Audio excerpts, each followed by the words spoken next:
Benoît de Rennes, donc, je rappelle que vous êtes donc directeur de la Fondation pour les générations futures. On va le faire sous forme d'interview, finalement, hein, comme on a un petit peu l'habitude. La Fondation pour les générations futures, pour ceux qui ne connaissent pas, un petit mot d'abord sur cette fondation. Elle existe déjà depuis de nombreuses années. Oui, mais d'abord, je voudrais quand même remercier l'ULG et ses autorités pour d'avoir relevé le défi avec grand enthousiasme d'accueillir ces ERA Awards à l'occasion de son bicentenaire, comme vient de le rappeler Albert Corret. Je voudrais également te remercier, Sophie, qui porte si bien les enjeux d'un développement soutenable au sein de la RTBF et qui nous a fait l'honneur d'accepter de présenter ces ERA Awards cette année-ci. C'est avec plaisir. Effectivement, un petit mot sur la Fondation pour les générations futures, parce que, et oui, il n'y a pas de fondation ERA. Parce qu'effectivement, ça commence à se répandre dans l'Assemblée du fait que ERA, en fait, derrière ERA, se trouve une fondation. Et tout le monde pense que c'est une fondation ERA. Non, non, c'est la Fondation pour les générations futures. Elle a une devise, et c'est de transmettre un monde habitable à nos enfants. Mais évidemment, seul, on n'y arrivera jamais. Et c'est donc ensemble que nous y arriverons. Et ce sera le fil rouge de ce soir.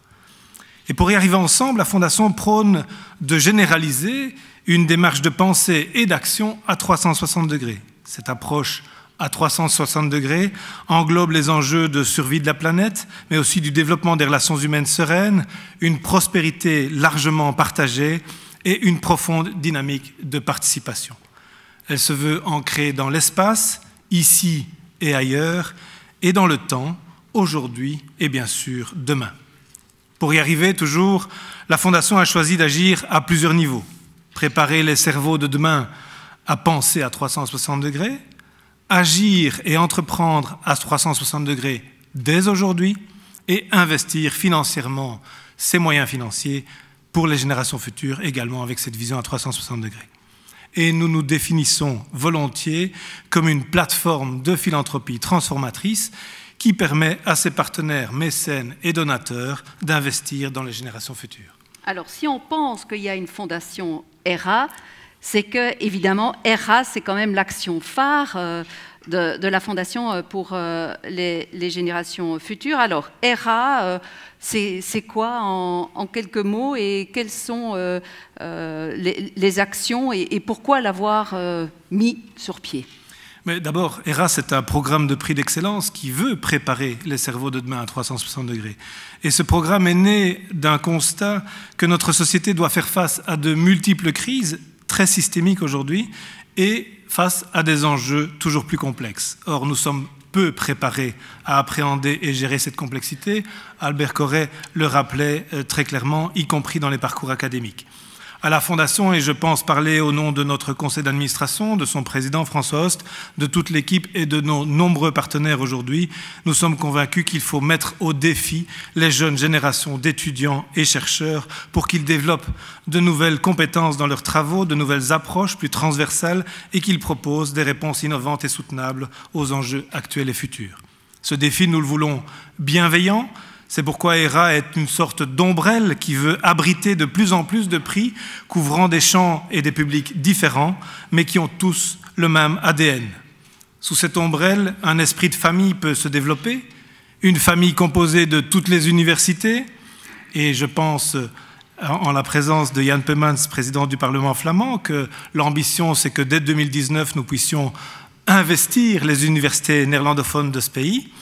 Toutes les universités qui relaient abondamment parmi les leurs, qui accueillent à tour de rôle les événements comme l'ULB, l'UCL, puis l'UNAMUR l'an dernier, et enfin, cette année-ci, l'ULG.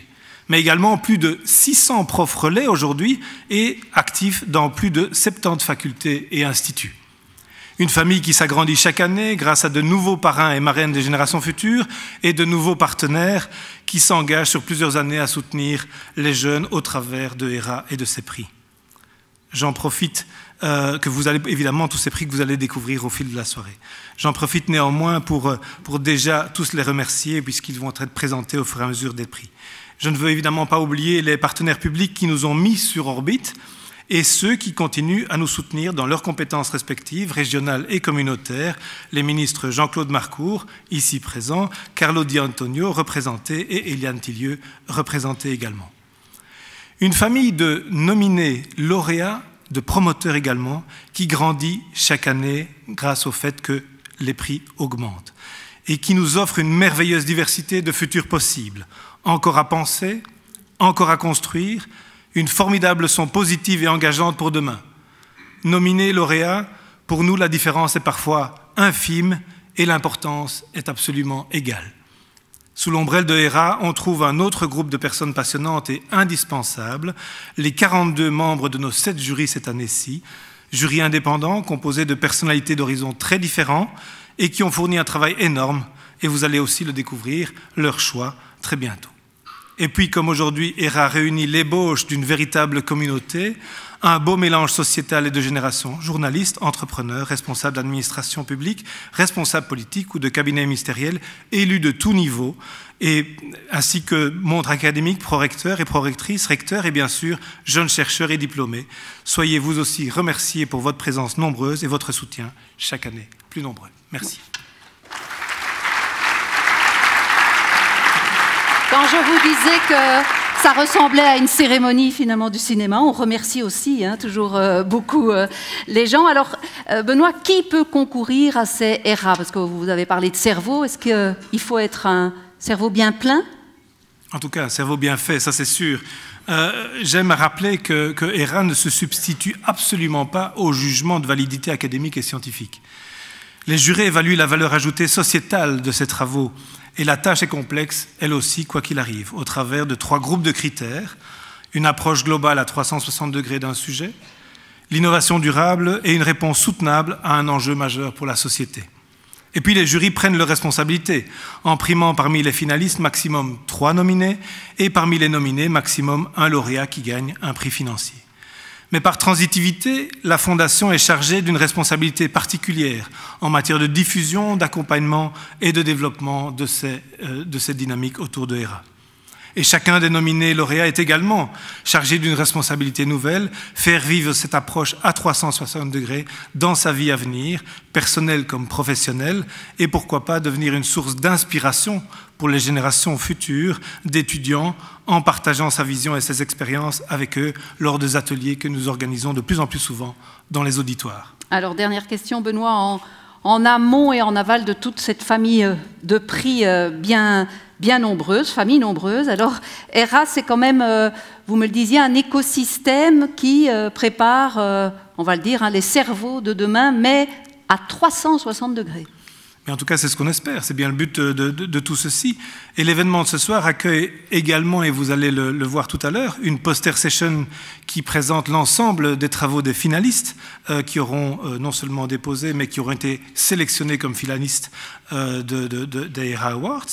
ERA, c'est aussi toujours plus de rencontres dans les auditoires, parfois en compagnie d'anciens lauréats, face à des étudiants qui s'interrogent sur l'orientation à donner à leurs travaux de fin d'études. Et enfin, le petit dernier, le SULI-Test, le Sustainability Literacy Test, qui constitue un nouvel axe de déploiement de l'écosystème autour de ERA. Il s'agit d'un puissant outil d'apprentissage et d'évaluation d'un socle de savoir en matière de soutenabilité qui bénéficie d'une reconnaissance de plusieurs agences des Nations Unies.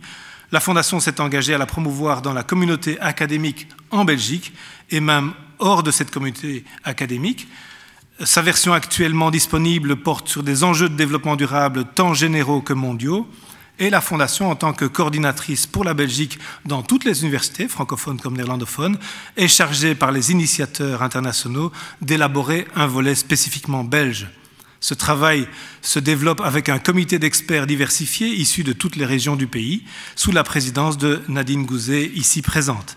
Sa méthodologie s'appuie sur les objectifs de développement durable approuvés au sein des Nations Unies. Nous vous tiendrons bien évidemment informés lorsque le volet belge du SULI-Test sera disponible.